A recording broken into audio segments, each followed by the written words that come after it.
Have you ever decided not to apply for a promotion? Or maybe not to apply for a totally new job altogether? Because you thought there was no way that you'd get it anyway. A lot of people are held back by these thoughts. They're often called belief ceilings. And I think as leaders, it's our job to work on raising those ceilings way up high so that we can model to others that they have the ability to do the same. Today, I'm bringing my business partner, Richard Rieckenberg, back onto the podcast to talk about this very issue. You see, Richard's been a leader in a whole lot of different types of organizations. He's also been the hiring manager and team leader for a variety of groups. He's going to talk a little bit about how he's chosen leaders, even when they aren't the people that are raising their hands, because he saw something really unique and interesting in them. We also talk a little bit about how to build your own confidence when you think that there is something more that you can be doing. I think this is a really important conversation, and I hope that it encourages you to raise your belief ceilings just a little bit higher. Welcome to the Leadership Coaching Group's podcast. I'm your host, Liz Howard, an entrepreneur, author, and executive leadership coach. This is where I introduce you to the top experts that discuss the burning topics that leaders at all levels need to know about. My goal is to help you become a leader that you are confident others will want to follow. So, subscribe to the show, listen in weekly, and watch your confidence as a leader grow. Hi, Richard. Welcome back to the podcast. Hi, Liz. How are you?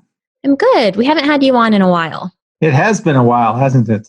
Yeah, I'm glad you're back, especially for this topic. So I've been thinking a lot about belief ceilings and false beliefs and how that impacts our careers, especially as leaders. And since you've been a leader at a lot of different levels and a hiring manager in a variety of organizations, I thought it'd be kind of fun just to get your perspective as someone who would be making the decision about how to make a team kind of chime in to say what you think about these issues.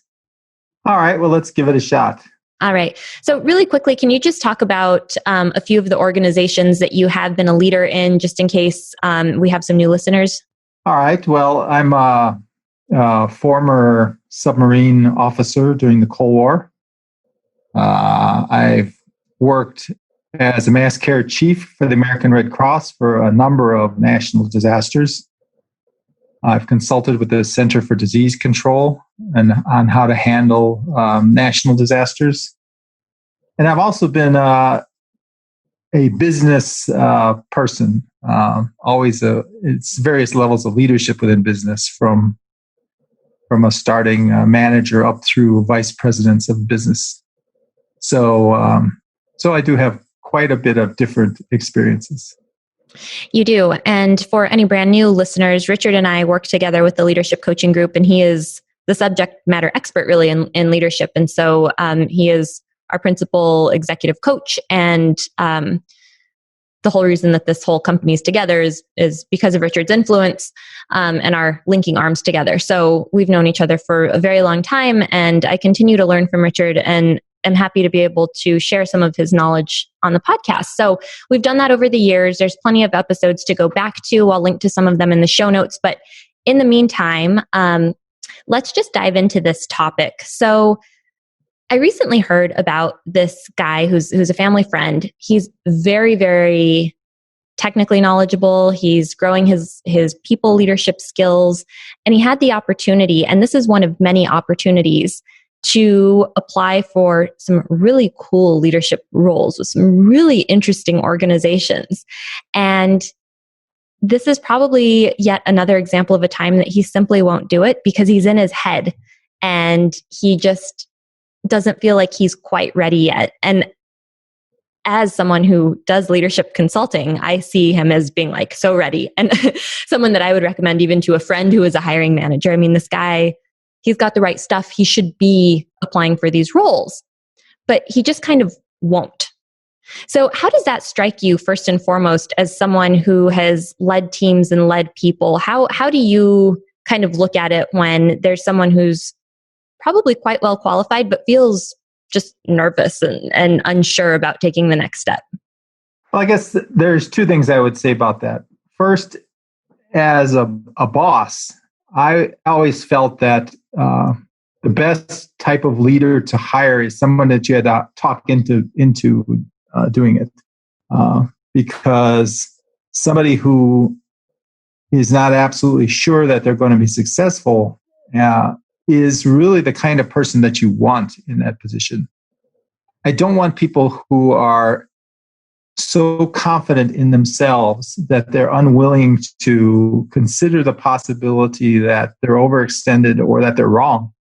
So I always look for somebody who is not afraid to make decisions, but is very careful about the decisions that they make and very cognizant of the fact that new experiences require thoughtfulness rather than kind of a rash approach of, I'm such a great person that I'm going to succeed in this issue. I'd rather have somebody who says, I'm not really confident in myself, but I'm going to work hard and I'm going to study and I'm going to think about things and I'm going to be rational about things and I'm going to make the best decisions that I can. I think the people who make those decisions are making better decisions than the people who have a great deal of confidence in themselves. I think confidence is a double-edged sword.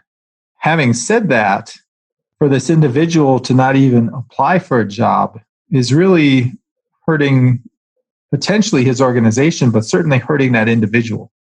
And you said an interesting thing, which is he's in his head. And I would say it's all right to have those feelings, but get them out of your head and go to a job or your boss where you're looking for the person who is seeking somebody to hire and say, hey, listen, I am not confident that I can handle this, but I'm willing to give it my best effort. And I'm willing to spend the time to do it right. And I'm willing to use all of my resources to get it done properly. If you think that I can handle this job, then I am absolutely willing to make 100% commitment to doing this job.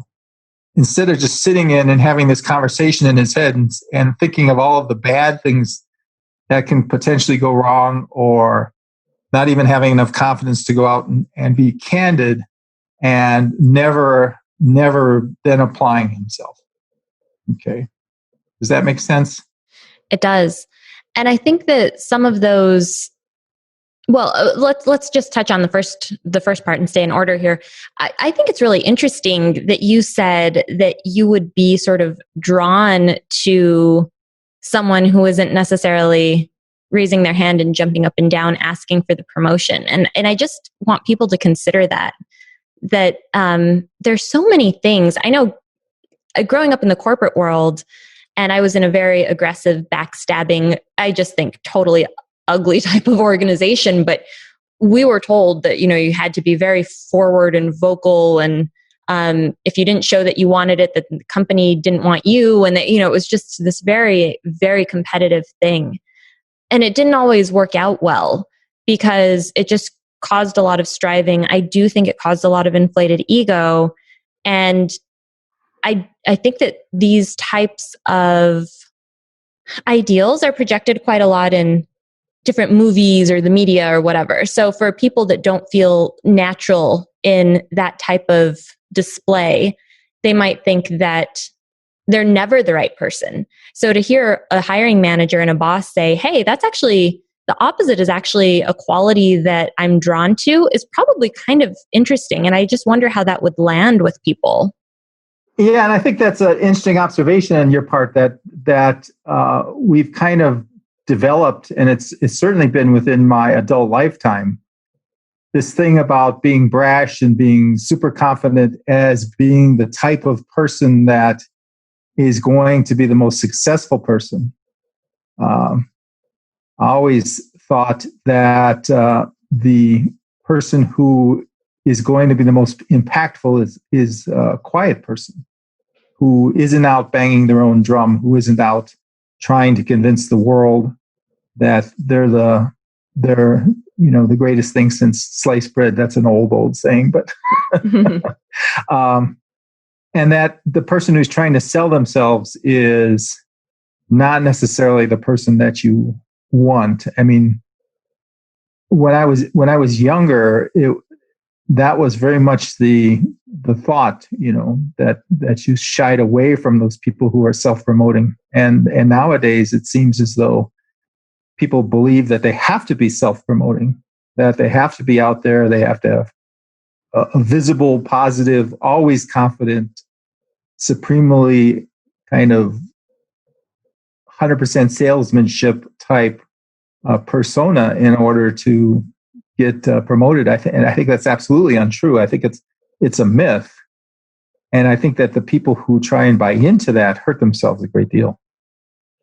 Yeah. And what I think is fun about the differences that you and I have seen in our careers, of course, there's a generational difference, but also a type of industry focus that's a little bit different. So you've come from a technical and military background, and I came from a business and corporate background. And so we've sort of seen people succeed in different ways and in different arenas. But I think that the lessons have a tendency to be very, very similar, which is fun to really look at, I think, from my perspective. So what can we do as far as you're concerned if you do have these sort of belief ceilings that you're trying to tackle?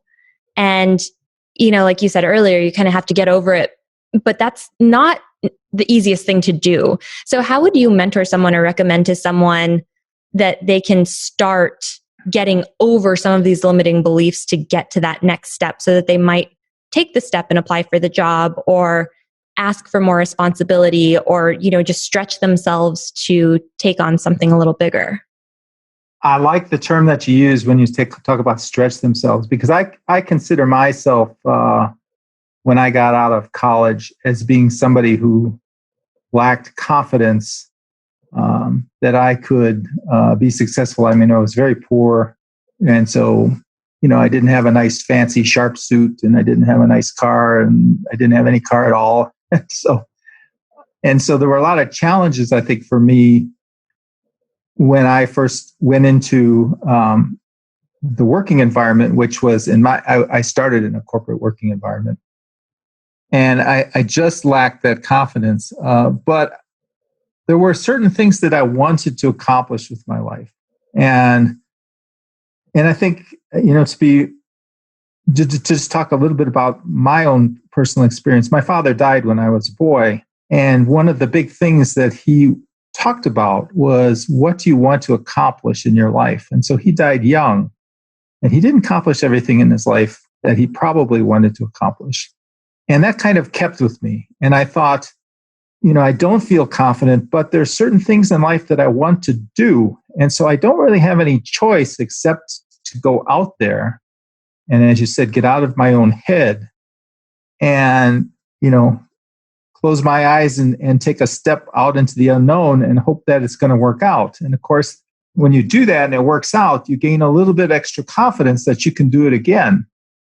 And so if somebody came up to me and said, I've got this really wild idea, and are you willing to try and do it? Well, the answer is, if I'm really bought into the idea, I'm willing to try.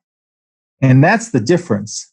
Right? You don't have to have confidence that you're going to succeed. You have to have confidence in your willingness to make your best effort and to try. And then you have to have the belief that a good life is one in which you gather up your courage and you take that first step. And, so you can start out at a very modest job. My first job was as a dishwasher. And if you lack confidence that you're ever going to get anywhere, then 30 years later, I would have been a dishwasher. And it's not that there's anything particularly wrong with that, but that isn't what I wanted to do with my life.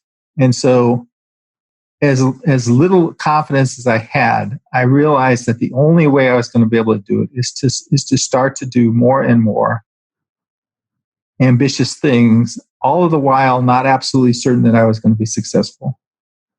But I was fortunately successful. And I think I was successful because I worked really hard, and I never assumed that I was going to just, succeed by virtue of the fact that, the world is going to all align in my behalf, and that it's all going to work out in my favor. I was committed to doing it because I wanted to work hard. And so I think if you work hard and you're committed to working hard, then your chances of succeeding are high. And then once you get that little bit of confidence that you did that, then you're willing to expand a little bit more and expand a little bit more. Life is continual expansion. And so if you want the quality of your life to be high, you have to continually take on things that you haven't done before. And what I love about what you're saying is you're kind of touching on something that you and I have discussed for a long time about fixed beliefs and growth mindset, right? And so what you're talking about is that little by little, you allowed yourself to have a growth mindset. And you're using the words of, I decided to work hard and I didn't expect anything to be given to me. But you did have the belief that by working hard, you could gain a skill, gain an opportunity, and get to that next step. And that's like a healthy, reasonable growth mindset. Whereas a fixed mindset is more about, I don't have a lot of money, I don't have a car, I don't have a fancy suit, and therefore all I can be is a dishwasher. This is all I can do. No one's going to hire me for the next thing because all I've done is be a dishwasher. So they're not even going to give me a seat at the table, right? Whereas that growth mindset's really like, I'm going to figure out a way to get a seat at the table, or I may just make my own table if there's really no way to get at that table. And that really allows for a lot of opportunity and a lot of personal growth, which I think is so exciting. And I wish that it's something that more people could kind of just explore in their minds. Why is it that I think that, I shouldn't apply for this job, or that I shouldn't, have a seat at whatever table I'm looking at? Where's that coming from? And what am I making taking that next step mean? So if it just means taking the next step means I'm going to have to work hard, I'm going to have to learn some skills, I might trip up, but I can do it. I can take the step. Well, that's sort of exciting. But if you make that next step as everyone's going to be against me, they're never really going to let me in the circle, I'm going to just always be behind, then it's crushing. And this is something that I wish that was taught like in elementary school. So we would all have to explore a little bit in our own minds, because I think that we can hold ourselves back so dramatically with these I've heard people describe it as head junk. Just the stuff that's in our mind that holds us back. And I think you've got really the secret when you say head junk and you say stuff that's in our mind. So maybe the fact that I ended up doing, just a number of different things, and for me that were exciting things, was the fact that I never was smart enough to spend a lot of time in my own head. It's. I guess I've never understood, why do you want to think about all the negative things that can possibly happen to you and just dwell on that negativity? You make a commitment. I remember when I first joined the Navy, and I just walked into the naval recruiting office and said, I'm interested in joining the Navy. I took it from there. But if I'd have been in my own head, I would have thought about all of the bad things that, you have to go through basic training, and you got a lot of Marines that are yelling at you, and then and the stress on that is going. If you start to think about that kind of stuff, then you talk yourself out of it. And who's the worst for that? You're the only person that's going to be hurt by that. So, I think one of the things you have to do is just stop any kind of cycle. I think people who are overconfident have an opposite cycle, which is, they start to think about in their heads about how things are going to go well, and they're going to become famous, and then they're going to become, a senator, and then they're going to become, whatever, or CEO of a big company. And then, so they start to build up this thing in their head, which is kind of a positive but unrealistic reinforcement. And then they start to feel entitled. And then other people start to be in their head, but they start to get into this negative loop in their head. And they start to think about all the bad things that can potentially happen to them. I would say for both groups of people, stay out of your head. Right? And however you need to do that, stay out of your head. I mean, once I signed up for the Navy, and I'd never been on an airplane before. They put you on an airplane and they send you out. And, I told you the story about getting locked in the closet by Admiral Rickover, but then you go to basic training, and like I said, they're yelling at you, and you're homesick, and you're getting up at 3:45 in the morning every morning, and you're marching in the winter time in Rhode Island, and it's cold. You start to worry about that kind of stuff, and it doesn't do you any good at all. So you made the decision, and might as well sit back and relax, because at that point, you're not going to be able to change it. And, I think that being in a military environment, it does provide an amount of structure, and, you just kind of have to go with the, not to use too much jargon, but there's sort of like a battle rhythm, and it's one foot then the other, right? It's spelled out, and this is the next thing, and this is the next thing throughout the day.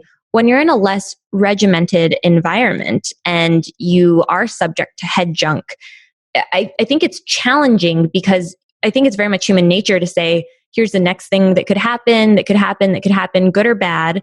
And then you collect evidence that it's all bad, because that's like the negative cognitive bias that our brains try to protect us from bad things happening. And so we collect all this evidence that allows us to just stay still, which our brains love, because then we're safe. But the fact of the matter is, it's not really always the best thing to stay still. And I heard Michael Hyatt describe it in a way that's really helped me achieve some of my goals recently, because I'm living in a state of exhaustion and overwhelm and a lot of stress right now. And he said, just when you set a goal, it should be out of reach, right? It should be something that stretches you. But the next step you take should be super duper attainable. So I used an example in the webinar that I did on overwhelm recently, that I had, my taxes to do, and I have business taxes, and my processes are not perfect for, I wish that everything was perfectly streamlined so they were done before, I needed to do a lot of work to get them done on time, but they're not. So I had work to do. And the next step was just take the folder of all my stuff out of the drawer and put it on my desk. That was literally the next step. There's no head junk that I could create that would tell me that I'm not capable of picking up a folder and putting it on my desk. I know I can do that. And then the next day it was, whatever, dealing with expenses or whatever it may be. But it was all stuff that was so absolutely attainable each day that it would almost be silly not to accomplish it. And by keeping it that bite size and that realistic, I was able to move forward and get my stuff done early, get it off to the accountant, and it was done. And it just felt really good. And then you develop a little bit of that confidence in the fact that you can have a reasonable approach to actually getting stuff done. And I think that that's really empowering. And sometimes we need to remember that, you can do things, not even just hard things. You can actually do things. You can be of use. And when you get too buried in your thoughts, it's good to kind of come back to a very easy, basic center and say, I know where I want to go. What is just the next step? What is one step that I can take? And doing that can really provide, I think, a beneficial momentum to just keep going. Yes, and I think you're particularly strong at that. And for me, it's something that I've learned to do. But the other thing that kept me online was that if I ever did get in my head, my thoughts in the head were, what did I want to accomplish in life? To me, that's what kept me going, even though some of the things that I had to do in order to accomplish that were unpleasant. I remember when I decided that I wanted to go teach in an orphanage in Southeast Asia. I don't think just the prospect of the things that I had to do in order to go teach at that were, a lot of them in and of themselves were unpleasant. The trip out there and getting interviewed by the secret police and going into, at the time was a civil war zone. And those things, were things that, if you think about them and you don't keep in mind what you're trying to accomplish, and you're not convinced of what you're trying to accomplish, you're going to be defeated by that. But if you keep in mind what the big picture is, which is I want to go and I want to work with orphans and I want to teach them English and I want to help to try and make them successful, then the fact that you have to go through some unpleasantness is I think manageable in at least for me, it's manageable. I would go deliberately into disasters as the Red Cross chief for the American Red Cross, and I would get there, for a hurricane, for instance, I would get there, a day or 2 or 3 days ahead of the hurricane, and so you're putting yourself into an extremely unpleasant situation. But the fact that if you keep focused every day, I would wake up and say, what am I trying to accomplish? Part of it was small steps, but the other thing is don't ever lose sight of the big steps, because a lot of these small steps you have to do are going to be very unpleasant. But if you focus on the unpleasantness that you're going to be facing, and you don't focus on what you're trying to accomplish, then I think it's easy to be defeated. Yeah, I agree. And so let's bring this back to something that is a little more tangible. So again, you've been a boss, and let's say that I'm that person that is kind of still struggling. I like the conversation that I'm hearing on this podcast, but I'm still struggling with my own situation because let's just say I want a new job, but I recently was fired. And I think that just makes my resume look awful. There's a black mark on it. No one's going to want to talk to me. As a hiring manager, as a boss, how do you view unique circumstances? Perhaps being fired, perhaps having irregular experience or a lack of a certain degree or something like that. How does that type of thing strike you personally? I think there are kind of two answers to that. One is, of course, it depends, why you were fired. But you've been fired and I've been fired from jobs. And so I think that you can, I would say being fired, if you're fired for the right reasons, is not important.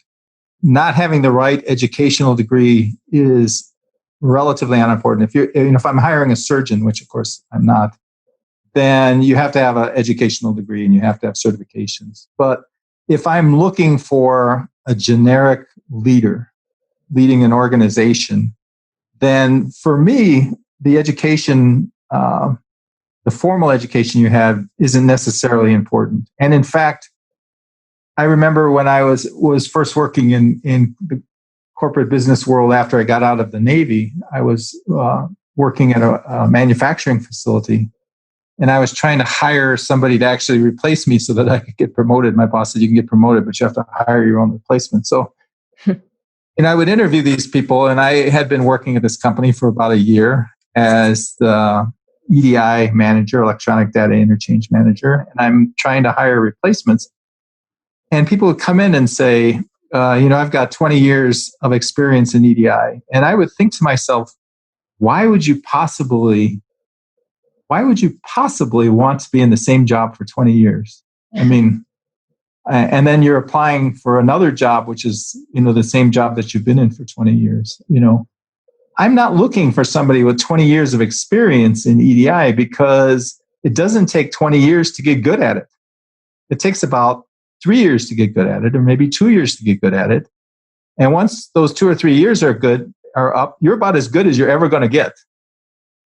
So the extra 17 or 18 years isn't doing you anything in terms of your own experience. So I was never one that thought you had to be really, really experienced in terms of credentials. You had to work at a job for a long time. You had to have certain credentials. You had to go to certain colleges. You had to have certain degrees.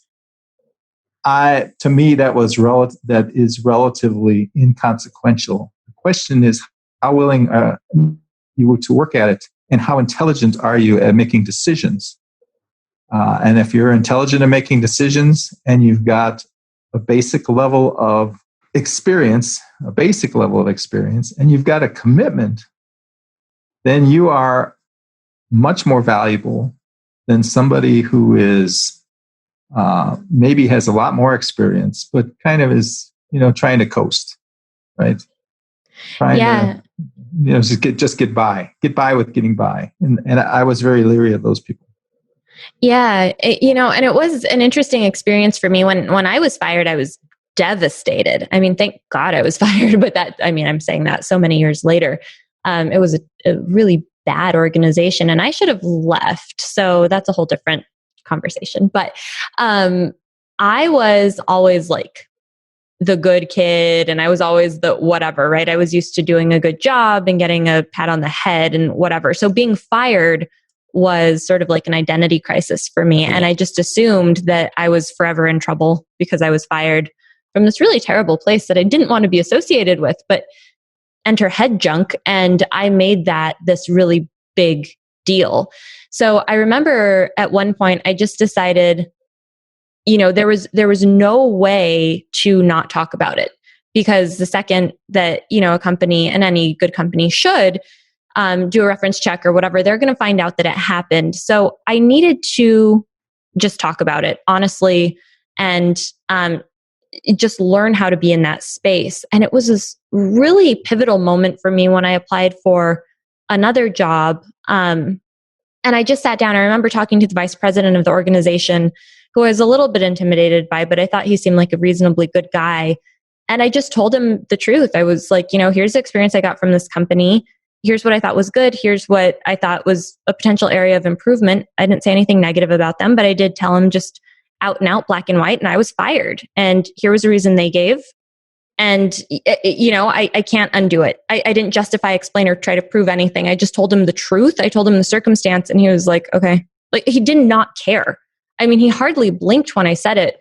And that was kind of like a game-changing moment in my life, because I was making this molehill an extreme mountain and a total limiting thing. And had I not just shined a little light on it and looked it in the eye and called it exactly what it was, I think it would still be holding me back, honestly. And I tell the story just as encouragement for others. Like, just think about what it is that you're making all these things mean. Are you making it mean something way more than it is, or way less than it is? Or can you just say, here's a circumstance in time and I'm ready to move on, or I'm ready to move up, or I'm ready to move out? And I think that you can take so much control, and it's just so much more, I don't know, it puts you in a position of action instead of stagnation. It's an important consideration. I like that, Liz. And I think the term that you used, action instead of stagnation, I think we can become addicted to stagnation. But then, we end up with regrets. We always end up with regrets whenever we allow ourselves to become addicted to stagnation. And so that, to me, is how you overcome whatever trepidation you might have. Right? What are your choices? Your choices are to stay where you are and be afraid for your whole life, or, what do they say? 5 seconds of courage, right? Mm-hmm. Or you can find that 5 seconds of courage, because when you went to go see the person who's going to hire you, right? That conversation was longer than 5 seconds, but you only needed 5 seconds of courage, because once you start talking about it, you can't stop talking about it and say, "Oh, sorry, I just realized I'm talking to the wrong person. I got to go." It just takes the 5 seconds to decide that you want to make the leap. Once you've made the leap, you've made the leap, right? Mm-hmm. And so you have to decide, if you ever want to accomplish anything in your life and feel that you've accomplished what you needed to accomplish in this life. And I'm a person that believes that we have things that we are intended to accomplish, that we choose what we intend to accomplish. But once we make that choice, we either have the courage or we don't have the courage to do it. And it is a cold, lonely road if we look back on our life and say, I never had the courage. I never had that 5 seconds of courage. But if you do it, then you reach a point where, I think for you reached a point where it doesn't even take any courage anymore. You're so used to having made the leap and having been successful in making the leap that you're willing to make the leap without, raising your courage together. You've easily got the courage to do that now. Oh, thank you. I appreciate that. And you helped with it, I have to say, over the years. So what's kind of just the one thing that you would tell someone who is struggling with taking that first leap or mustering that courage for the first time? What's the one little nugget that you'd leave them with as we wrap up this episode? As somebody who has hired a lot of people, don't assume that it's all a numbers game. Don't assume it's all what college you went to and what degree you've got and how many years of experience and stuff like that. I think, and for those of you who are hiring people, that there are lots of things that are much more important. And so don't downgrade the value of commitment to an organization and the value of committing to doing something right and the value of committing to doing something in an honorable manner. Because when I hire people, those are the things that I worry about. And I worry about much less any of the other stuff. And so if you don't have the right credentials, don't just say, well, I'm not going to even try, right? Because I think there are a lot of people out there that are like me, who are looking for qualities and leadership which can't be defined by the college you went to or the number of years you've been in a business. And you may be fortunate enough to find one of those individuals and end up with something that's going to change your life positively. That is good stuff. Richard, thank you so much for coming back to the podcast. It is always a big learning experience to talk to you. You have a good day, Liz. All right, guys, that is all for this week. Until next time, bye-bye.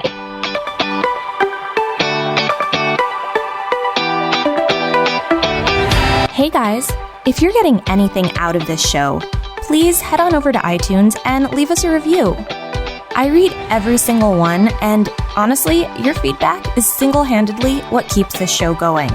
So go to iTunes and let us know you're listening. Thank you so much for being a part of our community.